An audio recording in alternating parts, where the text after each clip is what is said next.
I want to welcome you all to the Week 13 and final power rankings of the season, where we talk about the teams that are rising and the teams that are falling in our league. Now, I apologize. Last week, I know I did not have any power rankings come out between trying to get home, hitting a deer, coming back home during a blizzard, and trying to fit Thanksgiving in between all that. I didn't get around to it, but we'll recap all that later. Let's get to the power rankings. Our first place team is a team that has been trying to get first all season and has finally done it. He is approved for my power rankings. We put Cubby up there. With a 9-3 record, this team has the highest win streak in the league and one of the highest win streaks of the whole season at 5 wins. Drew Michael also got 5 wins at the beginning of the season. Cubby has finished the season 5-0. Now, Cubby, people are a little skeptical of this team just because it hasn't put up a lot of points in the past. It's put up about 110, 120. People have put up awful weeks against Cubby. This week, though, he put up 133. And I know Amari Cooper will not drop 33 points every week, but he did put up 133 points. I've been waiting for that week out of Cubby's team. I told him I've been waiting for it until I put him in first place in the power rankings. He did just that, so therefore he is in first place in our league. I'm interested to see what that team does in the playoffs. Our next place team is Kevin Davis, myself, at an 8-4 record. Sneaking by Josh Kerr locked up my playoff fate. I am now going into the playoffs. It is official. I have a 4-game win streak. I am 1 win away from tying Cubby's record if Cubby loses this following week. But I don't think I'll get the win this week. Even with a great week this week, I play Jake.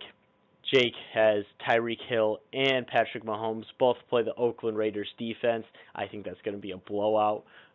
I don't see me getting a win this week. I don't see me getting the bye the first week, but that's okay. I have great matchups for Week 14. I'm not worried. I like my team going forward into the playoffs. Our next place team, the team that I was just talking about, is Jake Kerr. Jake Kerr dropped another huge point total with 154 points.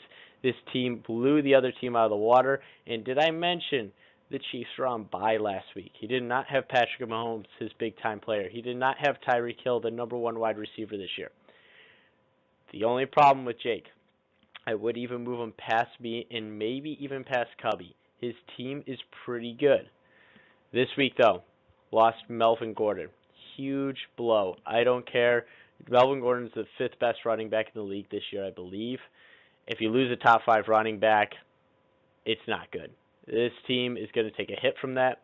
Also, I don't like that Patrick Mahomes and Tyreek Hill play the Ravens, the Chargers, and they're at Seattle for all 3 playoff games. That is an awful schedule for Jake. His 2 best players are playing terrible matchups. Yes, they might sneak by 1 or 2 of those teams. There's no way they'll perform all 3, though. I don't like Jake's team in the playoffs, but I do like his team overall if they can sneak by those tough defenses. Our next place team is Ryan Naughton with a 7-5 record. I have this team moving down in our power rankings. Ryan Naughton has dropped another game this week, and now he plays Ryan Smith. This is Cubby's prediction, and when we looked at it, we're thinking the same. We think Ryan Smith is going to get his first win of the season in Week 13 against Ryan Naughton. It'll actually be a close game, I think. All the matchups favor Ryan Smith, but I think Ryan Naughton still has a solid team. 7-5, he is in the playoffs as well. All 4 teams that you see up here have locked up their playoff spots. Our next place team is Tyler and Miles Colin. This team actually does not have a playoff spot locked up. They sit 7-5. They had Todd Gurley on bye last week, and it looked like a dumpster fire. The thing that I do not like about Tyler and Miles' team is if Todd Gurley performs, their team doesn't perform. Also, look at James Conner's last 3 games. He has not surpassed, I believe, it's 13 points. And only 4 games this year does he have over 20 points. Granted, don't get me wrong, James Conner was the pickup of the year. But James Conner is not performing anymore. Todd Gurley plays the Bears in the playoffs. I don't see this team going places because the rest of their team is just terrible besides Todd Gurley. James Conner's fallen off a little bit. I don't like this team in the playoffs. I hope I play it in the playoffs, but I don't like it. Our next place team is Drew Michael with a 7-5 record. This team has also locked up a spot in the playoffs. Drew Michael's team is actually on the upswing just because of the injury to Melvin Gordon. Now he has Eckler. Eckler's now the starting running back for the San Diego Chargers. I think that helps Drew maybe make a playoff push. But still, Carson Wentz is on. Oh no, he doesn't have Carson Wentz. Sorry, just kidding. That's to Josh. But Drew Michael, I think, is up on the upswing. I like his matchups going into the playoffs, and he also has Eckler. I think this team might win a game or two. Our next place team is Ross Davis, sitting 6-6. This team is on the verge of maybe not making the playoffs, which would be a huge bummer because I think this team is actually pretty decent. But with 6-6, it is simply just not good enough to make the playoffs right now. He needs a win this week for sure, and he might need some help from some other teams to get into the playoffs. Ross Davis's team, if it does make the playoffs, should not be taken granted for. His team is pretty good. I look forward to seeing it in the playoffs. If it makes it there, if it makes it into the Saco Bowl, it'll just blow out all three teams, I think, that are competing for it. Our next place team is Josh Kerr. He finally broke his win-loss streak that he has been holding near and dear to him all season. But 5-7, he dropped his second straight game to me this week. It was not pretty. Carson Wentz has not been doing well. His tight end is out for season. He also has Tyler Boyd and A.J. Green, and Andy Dalton is now out for season. This team might actually be in trouble come the Saco Bowl. I say that because I think Matt Davis's team is pretty good, actually. And I think Ross Davis might be playing for the Saco Bowl, which is a very good team.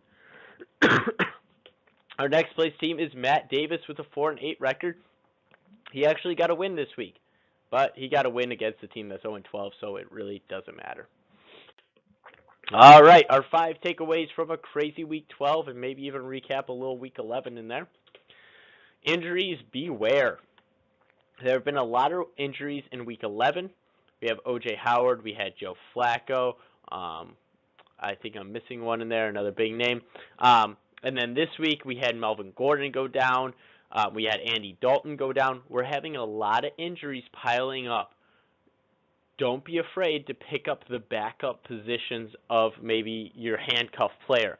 So, a Todd Gurley. You might want to pick up Malcolm Brown. Kareem Hunt. You might want to pick up Spencer Ware.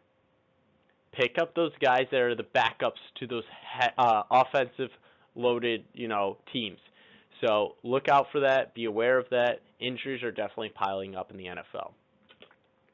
Our next takeaway for Week 12, this is Week 11, Week 12, and looking ahead to Week 13 here.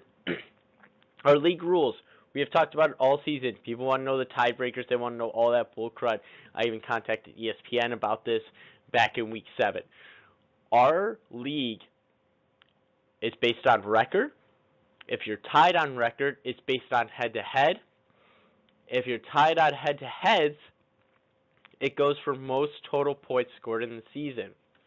Now, ESPN has been fucky with this pretty much all year. So, let me tell you now, this has been set in stone every single year we have run this league.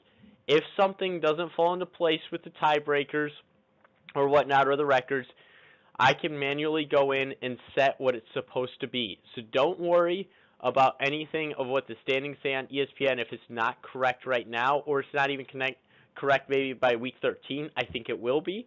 But if it's not correct, we will do the math. We will figure out what it is behind it, and I can manually set what teams are in and what teams are out, and the seeding and everything, because the seeding is so messed up in our league right now. Thank you, Ryan Smith. So just so you know, it's based on record. If you're tied on record, it goes to head-to-head. If you're tied on head-to-head and you split games 1-1, it goes to most total points. That is how our league works. It's how it always works, and it'll be that way for the future of this year and the coming years. Our next point is the playoffs. We start the playoffs after this week. There is not a lot of games that matter actually in week 13 after all these games previously that mattered in week 10, 11, and 12. This coming week, we have me playing Jake. That's two teams that have made the playoffs. We have Matt Davis, I think, playing Josh Kerr this week. That game doesn't matter. We have Ryan Smith and Ryan Naughton. Ryan Naughton, I said, could lose that game. Even if he does lose that game, no, he still makes the playoffs. It just hurts his seeding in the playoffs. The only teams that you got to be on the lookout for are Ross Davis and Tyler Colin. Those are the only two teams that could flip-flop in and out of the playoffs. Besides that, it's all going to be seeding. I don't think anybody's too crazy about the seeding. Even with the bye week, everything in there, I don't think anybody really cares as long as they make the playoffs. If you make the playoffs, you have a shot. But it's going to be between Ross and Tyler who gets that last place, it kind of seems like right now. Our fourth takeaway is that Tyler slips. Does his team get back up? His team, 2 weeks in a row, has put up a dismal point total. I mean, just awful. Not good at all. After this team has been the powerhouse, I would say, all season, it seems that it's slipping. The team does not look good. Like I said, across the board, it just does not look good. The only good player seems to be Todd Gurley on this team.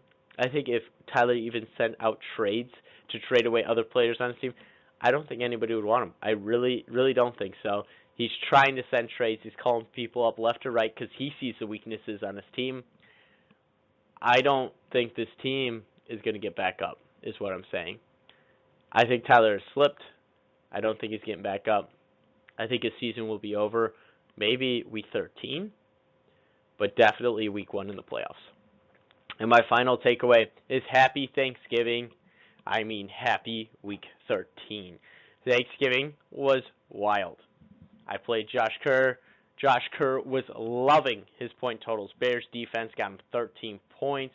He had a guy in the Dallas Cowboys game go off, and then freaking Michael Thomas only put up 5 points. On Thanksgiving Day, it did not look good for me. I came back on Sunday. Christian McCaffrey, White Lightning, dropped 40 points on his bitch ass.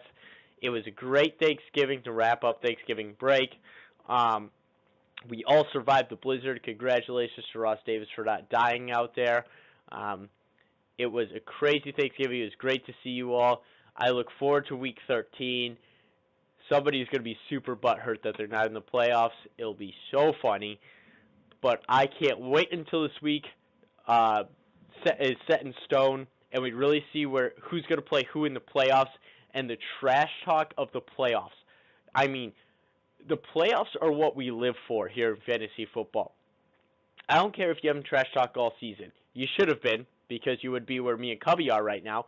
You should have been trash talking. But if you haven't trash talked all season, after week 13 is when you start trash talk. I mean, make the videos, send Snapchats, post on social media. Get out there. I have a game plan. Let me tell you. Whoever plays me either week 1, if I don't have the bye, or week 2 if I do have the bye, whoever plays me first is in for a real treat of trash talk. I just want to tell you that now. Be ready. Get ready for the playoffs. Get ready for week 13 if it is the start of your playoffs because you're not in yet. Get ready for fantasy football. The Shiva Bowl is in sight. People are getting excited. I am excited. Let's go get week 13.